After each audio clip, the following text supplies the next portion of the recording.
السلام علیکم ورحمۃ اللہ وبرکاتہ۔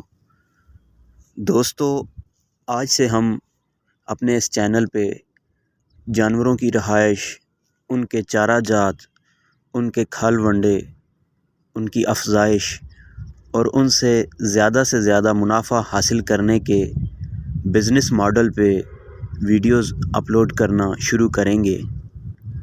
آپ سے گزارش ہے کہ اگر آپ اس چینل پہ نئے ہیں تو سبسکرائب کر دیجئے اور بیل نوٹیفیکیشن کو بھی آن کر لیجئے تاکہ آپ کو آپ کے جانوروں کے متعلق زیادہ سے زیادہ معلوماتی ویڈیوز بہم پہنچتی رہیں۔ تو دوستو، آج کی اس سیریز کی یہ پہلی ویڈیو جانوروں کو سردیوں میں سردی سے بچانے اور ان کی صحت کا بہتر سے بہتر خیال رکھنے کے متعلق ہے۔ دوستو، جانور کو خوراک میں رد و بدل، پانی پلانے کے اوقات اور پانی کے ٹیمپریچر میں رد و بدل، دھوپ میں باندھنے اور باڑے کے اندر لانے کے اوقات، یہ سب چیزوں کا خیال اگر آپ رکھیں گے اور اپنے جانور کو اپنے گھر کا ایک فرد سمجھیں گے تو یقیناً آپ کو فائدہ ہی دے گا۔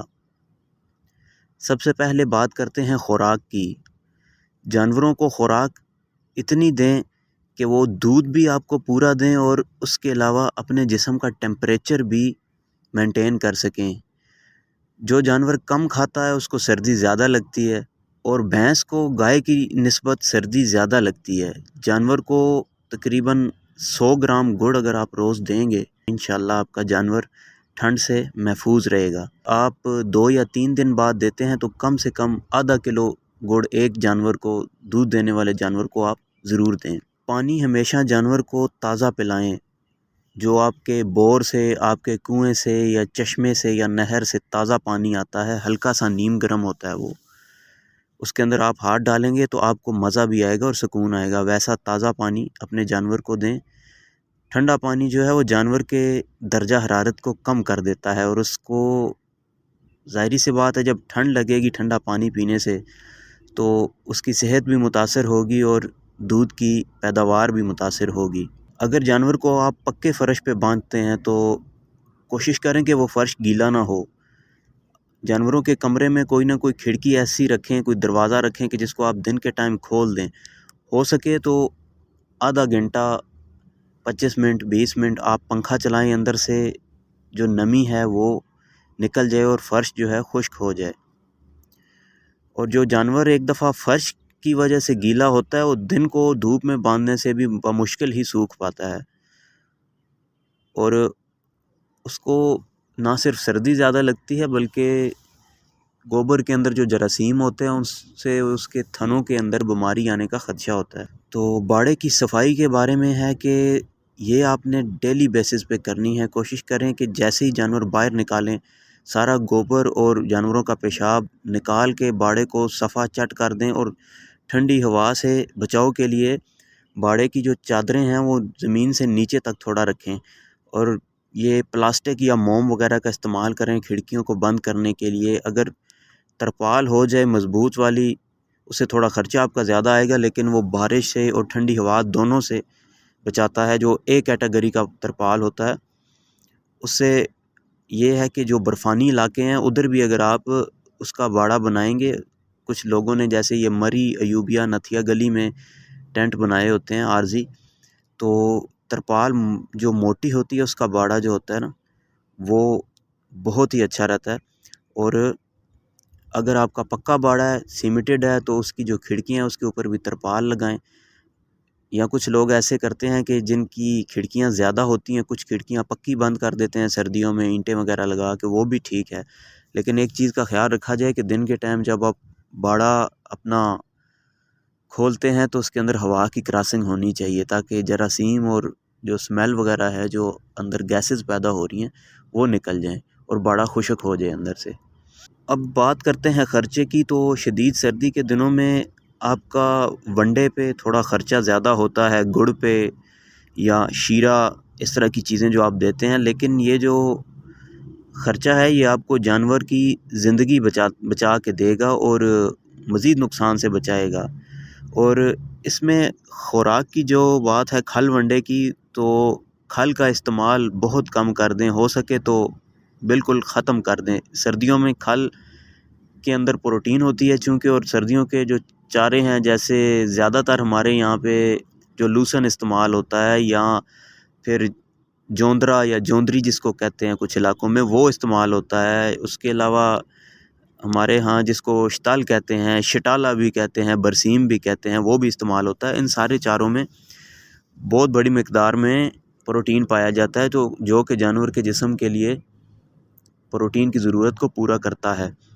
اور ونڈا جو ہے کسی اچھی کمپنی کا وہ زیادہ مقدار میں استعمال کریں، اس سے جانور کا جسم بھی گرم رہتا ہے اور اس کی جو انرجی لیول ہے وہ بھی پورا ہوتا ہے۔ اور کھل کی جگہ خشک چوکر کا استعمال کریں۔ خشک چوکر گائے کو بہت ہی سوٹ کرتا ہے۔ اور جو چھوٹے بچے ہوتے ہیں جانوروں کے، گائے کے، بھینس کے، جو تازہ پیدا ہوئے بچے جو ہوتے ہیں، ان کو آپ نے ٹھنڈے فرش سے لازمی بچانا ہے، کیونکہ بچے زیادہ تر بیٹھے ہی رہتے ہیں۔ چھوٹے بچوں کا جو پیٹ ہے اور سارا جسم ہے وہ فرش کے ساتھ زیادہ سے زیادہ ٹچ رہے گا، تو ان کو یقیناً ٹھنڈ لگے گی، اور اس سے ڈائریکٹ ان کی چھاتی کے اوپر ٹھنڈ پڑتی ہے، جس کی وجہ سے ان کو نمونیا ہو جاتا ہے۔ اور بچہ جو چھوٹا ہوتا ہے وہ اپنے جسم کی توانائی ٹھنڈے موسم میں اپنے آپ کو گرم رکھنے کے لیے زیادہ استعمال کرتا ہے۔ اس کا جو مدافعتی نظام ہے، اس کے جسم کو گرم رکھنے کے لیے جو وہ دودھ پیتا ہے یا جو تھوڑا بہت ونڈا آپ اس کو دیتے ہیں، وہ اس کا مدافعتی نظام اس کو گرم رکھنے کے لیے استعمال کرتا ہے، اس لیے وہ صحت کے لحاظ سے کمزور ہونے لگتا ہے۔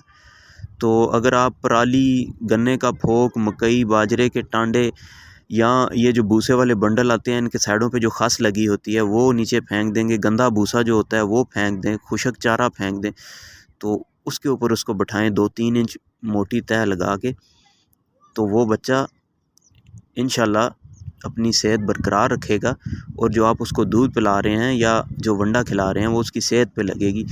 اور چھوٹے بچوں کو بھی یہ جو ونڈا آپ اپنے جانور کو دیتے ہیں، اسی طرح کا ایک ونڈا آتا ہے چھوٹے بچوں کے لیے اسپیشلی، تو وہ ان کو لازمی دیا کریں دودھ کے ساتھ تھوڑا بہت۔ اور اگر وہ دستیاب نہیں ہے تو چوکر اور یہ جو گائے بھینس کو ونڈا دیتے ہیں یہ مکس کر کے ان کو دیں، یہ سے اس کے جسم کو انرجی ملے گی، گرمائش ملے گی۔ اور سردیوں میں چونکہ گائے کے اندر افزائش کا موسم بھی آ جاتا ہے، گائے جو تیسرے مہینے میں جو گبن ہوئی ہوتی ہے وہ 11ویں 12ویں مہینے میں بچہ دینے لگتی ہے، تو جو جانور تازہ سوا ہو اس کے اوپر بھی آپ نے یہ سب چیزیں لازمی اپلائی کرنی ہے، اور تھوڑی زیادہ کیئر کرنی ہے دوسرے جانوروں کی نسبت اس کی، جس کی وجہ سے وہ آپ کو 1 مہینے یا 40 دن بعد بہتر دودھ کی پیداوار دے سکے گا۔ اس کو ٹھنڈے فرش سے بھی بچانا ہے اور اس کو گڑ کی مقدار تھوڑی زیادہ استعمال کرانی ہے۔ تو یہ چند باتیں تھیں جو آپ کی خدمت میں نے عرض کی۔ باقی اگر کسی دوست بھائی کو مزید معلومات ہوں تو وہ ضرور کمنٹ سیکشن میں اپنی رائے دے سکتا ہے۔ تو دوستو آج کے لیے اتنا ہی۔ اپنا اور اپنے پیارے سے جانوروں کا بہت سا خیال رکھیے گا، مجھے دعاؤں میں یاد رکھیے گا۔ اللہ حافظ۔